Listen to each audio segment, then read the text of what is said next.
The book of Revelation, a source of intrigue and fear, a source of inspiration and confusion. God saw fit to inspire its writing, and the leaders of the early church saw fit to include it in the New Testament, so there must be some purpose to having it available for us to read now at the beginning of 2022. Little has caused so much disagreement in the area of biblical interpretation over the course of the past 2 millennia, principally because people have chosen to read it with their own preconceived spin. But what did it mean to the first hearers and readers of Revelation? What was the writer actually trying to convey? Without a solid understanding of the history of the period around which it was written, which most believe to be around the end of the 1st century of the Common Era, or around 70 years after Jesus died, rose again, and ascended into heaven, it's pretty hard to know exactly what John was saying without saying it. There is a lot of symbolism in Revelation, a lot. Can we interpret it literally? Yes, with a bit of a caveat.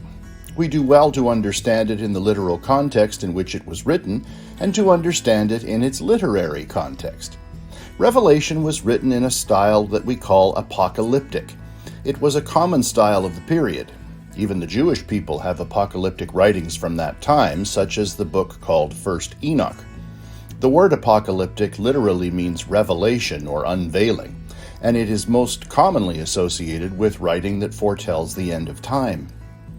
While the Bible has influenced all aspects of English writing and culture over time, it could be argued that contemporary culture has drawn more from the concept of the apocalypse than any other part of Scripture, perhaps because of Western culture's appetite for the sensational. And Revelation has its share of that which we would deem to be sensational. But how do you suppose people in other parts of the world read it?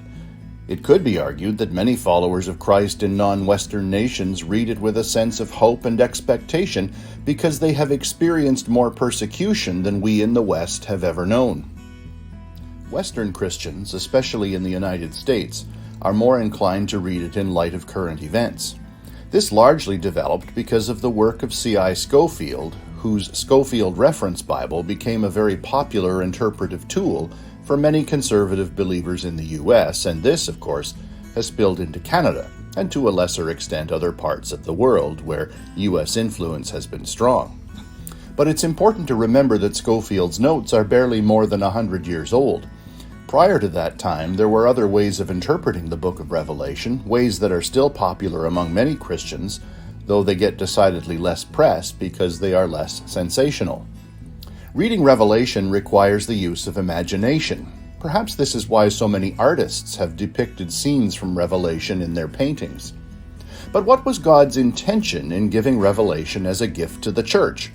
New Testament scholar Craig Keener puts it well when he says, "The true and living God summons us from our preoccupation with the world to recognize, in light of his ultimate plan for history, what really matters and what really does not."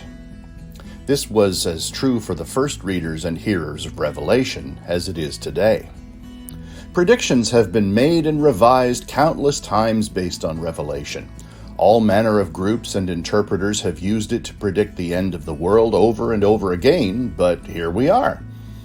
It is easy to read our own theological systems into the book, practicing what is called eisegesis, where we approach a text with a preconceived notion already in place and seek to use that passage to justify what we already believe.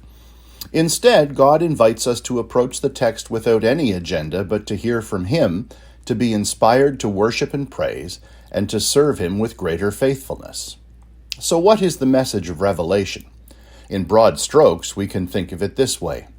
God is majestic and sovereign. Jesus' sacrifice brings complete deliverance for those who trust Him. God will avenge His people. God will judge, and sin will not go unpunished.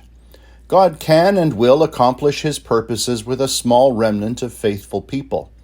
Worship transforms us from grief and suffering to God's eternal purpose. Proclaiming Christ invites persecution, which is our normal state as believers. Christ is worth dying for. There is a radical contrast between God's kingdom and the world's values.